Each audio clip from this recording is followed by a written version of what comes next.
My folks booted me out at 18, but years down the line they rang me up and declared, "We unloaded our place, so we're crashing with you." When I turned them down, my mom chuckled and replied, "Then we'll just roll up anyway." The following day, they showed up with their luggage and went stiff when they spotted who answered the door. I turned 18 when my folks showed me the door.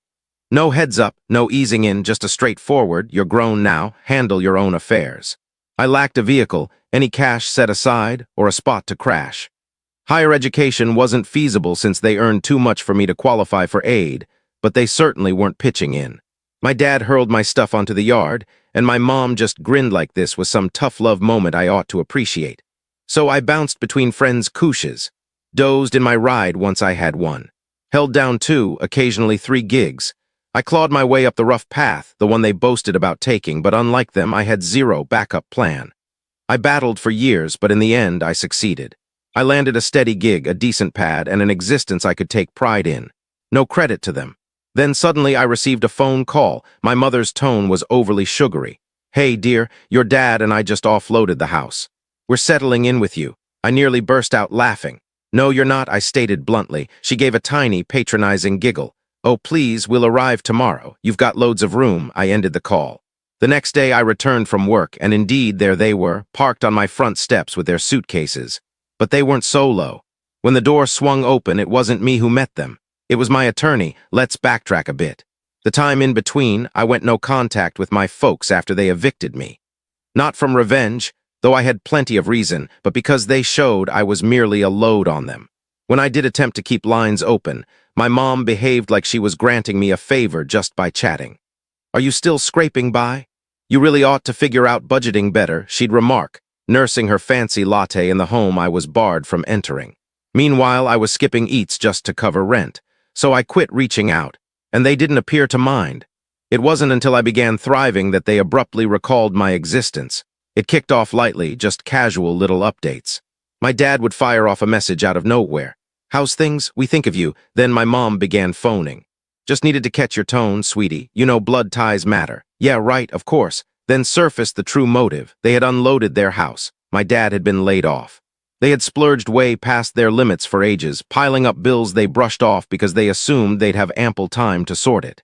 Except they ran out. Their backup strategy was basic. Me. Their appearance, so there they sat. On my steps, figuring they'd simply stroll into my space like I was obligated to them. When my attorney opened up, my mom's expression crumbled. My dad squinted. Who's this guy?" "My legal rep," I replied. My mom giggled like this was a prank. "Why on earth would you need a legal rep?" I folded my arms. "To ensure you grasp the penalties for illegal entry. Their complexions drained." I advanced. "You don't reside here. You are not invited here. And if you attempt to force entry, I will pursue charges." My mom's grin locked in place, but her eyes stopped smirking. "You wouldn't dare," she uttered, her tone shaking. "Test me." My dad jumped in, attempting the rational role. "Kid, let's discuss this indoors. We're kin." I shook my head. "No, kin doesn't dump their child on the curb and then appear years later demanding a handout." My mom's features contorted. "We brought you up. We provided you all." I released a sharp, resentful chuckle. "You discarded me like rubbish. You didn't mind if I went hungry, if I had shelter, if I survived or perished. You don't get to return now and pretend you merit anything from me." She parted her lips to debate, but my attorney interrupted. "I possess papers here indicating that you are barred from contacting or nearing my client anymore. If you do, lawsuits will follow." She faced me, panic slipping into her look. "You're seriously going through with this? To your own folks?" I locked eyes with her. "You went through with it to me first." And with that, I slammed the door on their expressions. Loose ends. A week went by, then 2. I figured I was clear. Then I received a note in the post. It was from my mother. "Since you declined to fulfill your role as our child, we have no option but to pursue court action. We will be challenging title to the property, as we feel we possess a claim to stay there. If you fail to cooperate, we will be compelled to intensify things." I sat gripping the note so tightly my knuckles blanched. Challenge title. Of my property, they were deranged. I phoned my attorney right away. He exhaled heavily, already anticipating this. "They lack a valid basis," he explained. "But that won't halt them from turning your world upside down," and he was spot on. The chaos kicks off. The initial move they made was disseminate falsehoods. They phoned relatives, acquaintances, even some of my colleagues. "He's ditched us," my mom wailed to my aunt. We're stuck in a rundown motel, burning through our final bucks. He won't even pick up our calls. How could he be so cold? Abruptly, I was the antagonist. Cousins I hadn't chatted with in ages fired off harsh texts. How could you handle your own folks this way? They brought you up and you tossed them aside like waste. I wish you never have children because you don't merit a household. I disregarded them. Then my supervisor summoned me to his office. I received a strange message, he said, playing it aloud. It was my mother's tone. I just aimed to inform you what sort of individual you employ. My child is vicious. He abandoned his folks destitute after all we sacrificed for him. If he can desert his own blood, how can you rely on him? My supervisor shot me a glance. Not mad, just weary. I don't meddle in your private matters, but instruct your kin to exclude me. I tightened my jaw. I'll deal with it. But I had zero clue how severe it would become. Intensification a few evenings later, my doorbell chimed. I peeked through the hole. My folks stood there, appearing cocky. Behind them, a cop. My gut sank. I opened up. The cop nodded courteously. Sir, these two assert they are the rightful owners of this dwelling and that you have illegally ousted them. I let out a quick, resentful chuckle. They're fabricating. My dad donned his finest injured look. We lack a residence. No funds. We just require shelter, officer. My mother dabbed at fake tears. He won't even permit us entry. Our own child. I addressed the cop. They evicted me at 18 and ignored me until they hit rock bottom. This is my dwelling, the cop exhaled. Do you have evidence of title? I nodded. Hold on. I fetched the deed from my drawer and passed it over. He scanned it, then faced my folks. This paper confirms he's the only owner. You lack a lawful claim to this spot. My mother gasped like she was the injured party. But where's folks? We have no place to turn. The cop massaged his brow. Ma'am, that's not how legislation operates. My father's expression soured. He glared at me like I was scum. You're truly going to allow us to endure? I held his stare. Like you allowed me to endure? Quiet. The cop cleared his throat. You pair need to vacate. If you return here, you'll be intruding. My mother's features warped with fury. You thankless brat. The cop lifted a hand. That's sufficient. Vacate. They had zero options. They departed, but I knew this wasn't finished, and I was correct. Snapping point a week on, I arrived home to discover my front door ajar. My gut churned. I entered warily. The living area was demolished. Drawers yanked, pillows torn. My screen was smashed on the ground, and then I caught it rustling from the kitchen. I snatched the closest item, a metal fire tool, and sneaked ahead. My folks were in there, scavenging my fridge like they belonged. Fury exploded in me. What the heck are you doing? My mother whirled, clutching a box of scraps. We required eats. I gestured at the chaos. And this? My father folded his arms. We were reclaiming what's rightfully ours. I saw crimson. I drew my phone. You have 10 seconds to exit before I dial authorities. My mother's eyes bulged. You wouldn't. I pressed call. She let go of the box. My dad seized her arm. Let's split. But prior to exiting, my mother leaned close, tone hushed and poisonous. You'll be sorry for this. Then they vanished. I gazed at the destruction, pulse racing. And I realized this wasn't finished, not by a long shot. After they invaded my space, I submitted a report to authorities. The cops weren't overly optimistic. Since they're your kin, the system might not view it gravely, one uttered with an exhale.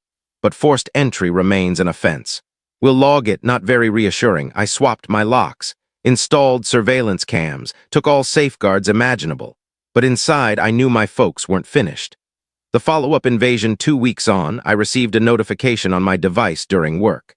I viewed the cam stream and my gut tightened. My folks were out front, once more. Only this round they weren't solo. They brought a lock tech. I could hardly comprehend the scene. My mother was chatting with the man, likely spinning a pity tale, while my dad stood arms crossed. I dialed authorities so quickly my fingers trembled. Then I cranked my phone sound and activated the intercom on the security setup. This is owned land. Depart now or face arrest. The tech startled. My mom dismissed him like no big deal. Oh, ignore him. This is our spot. He barred us out. The man paused. Then my dad barked, perform your task. We're compensating you right. Before I could add more, the patrol vehicle arrived. The tech backed off, palms raised. I vow they claimed they owned it. The officers were approaching my folks. I observed as they got restrained right on my yard. My mom howled like she was being slain. This is absurd. Where's folks? We possess claims. The officer ignored, not when you break law, and just so they were carted away. I breathed out. Perhaps now they'd finally back off. The legal fight, I should have known otherwise. 2 days on, I received a note from an attorney. My folks were taking me to court. The allegation? Wrongful removal. They really attempted to claim that, as my folks, they had inherent claim to dwell in my space. It was madness. I brought the note directly to my own attorney, who almost chuckled. They lack grounds, he stated, but they're attempting to pull you into proceedings regardless, likely wishing you'll fold and agree. No way, we battled. They dredged up every act they ever performed for me in youth. We nurtured him. My mother yelled in session. We covered his meals, his attire, his education. He is indebted to us.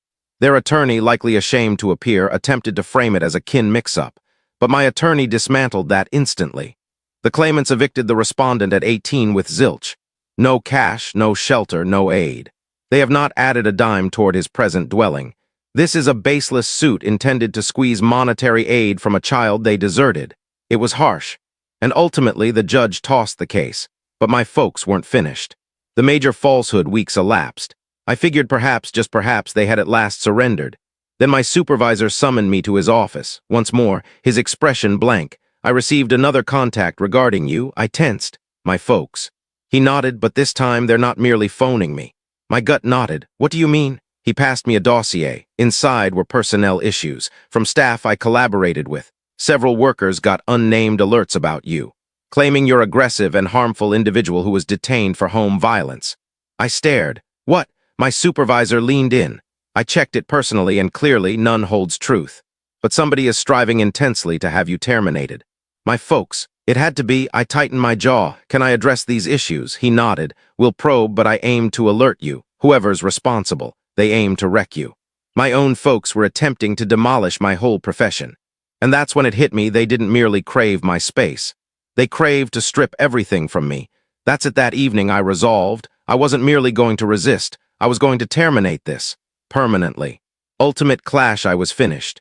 For months my folks had attempted to steamroll back into my world, not with affection or regret, but with scheming, court actions, and deceptions. They had invaded my dwelling, attempted to sabotage my job. And now they were tarnishing my reputation like I was some beast. I had passed my whole existence fearful of them. Even when they evicted me, a piece of me still craved their nod. But gazing at those made-up personnel issues, something in me broke. They weren't merely poor guardians. They were hazardous, and I was going to halt this once and for all. Preparing the scene, I knew precisely their location. Through some sleuthing, I learned they weren't truly destitute like they professed. They were holed up in a motel, barely managing, but still wasting their scant funds on their action against me. Sad, I could have dismissed them. Let them decay in their chaos, but no, I required them to confront me, so I texted them, we must converse. Rendezvous at the Vintage Eatery on 8th. 1 hour. Mom, so now you give a damn. Me show up, or I file for the invasion. I knew they wouldn't skip the opportunity to scheme me face to face. And I was spot on. The confrontation, the eatery, was almost vacant when I got there. Just an elderly pair in the corner and a server too exhausted to notice. My folks were seated in a booth already. I approached and slipped into the opposite bench. They appeared rough. My mom's locks were messy, her gaze shifting like a waiting rescue.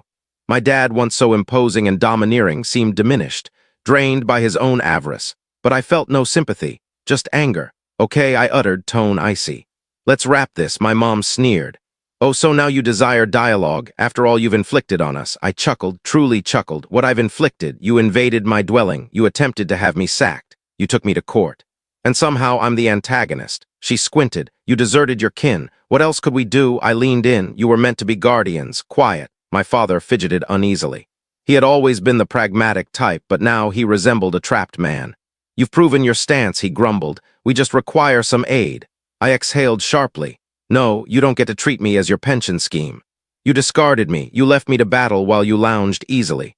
Now that you're desperate, you slink back. My mother's features warped. That's not just. We tried our hardest. No, you didn't. I allowed the statements to land. You could have assisted me when I was battling. You could have phoned, inquired, anything. But you didn't because you were indifferent until you lacked alternatives. I shook my head. You don't cherish me. You just cherish what I can provide for you. My mom's gaze flared. You thankless little. The server passed and my mother halted, dropping her tone. But the poison remained. After all we gave up for you, do you grasp how much we expended nurturing you? The hours, the cash, the work. I tightened my jaw. That's what guardians are meant to do. My dad exhaled. Look, history is history. It's over. Can't we simply advance? I released a deliberate, controlled breath. You desire to advance. They both nodded eagerly. Then here's the plan, I said. First, you withdraw the action right away. I possess ample proof to counterfile, and if you continue this further, I will drag you to proceedings. My mom sneered, but my dad raised a palm. Okay. And second, I proceeded, you cease bothering my workplace. You halt disseminating deceptions about me. If I catch one more whisper, I'll ensure all learn precisely who you are. My father exhaled, massaging his brows. Is that everything? I leaned closer, tone hushed. No. Third, you remain out of my world eternally. My mother's jaw dropped. You don't intend that. I held her stare steady. I do. She began shaking her head. You can't simply sever us. We're your folks. I sensed something within me calm, some profound, persistent dread that had bound me to them even after everything. And then, at last, it vanished. I am not obligated to you anything, I stated plainly. Not any longer. My mother began to debate, but my father clutched her wrist. He realized I wasn't joking.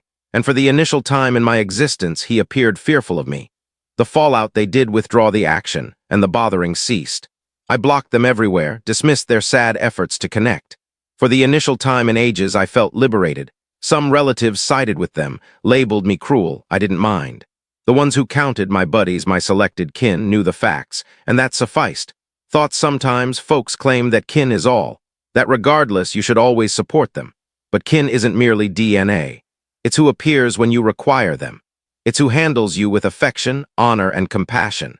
And if anyone demonstrates they don't merit space in your world, you aren't required to leave the entrance ajar. Because sometimes, the sole path to genuinely progress is to release them.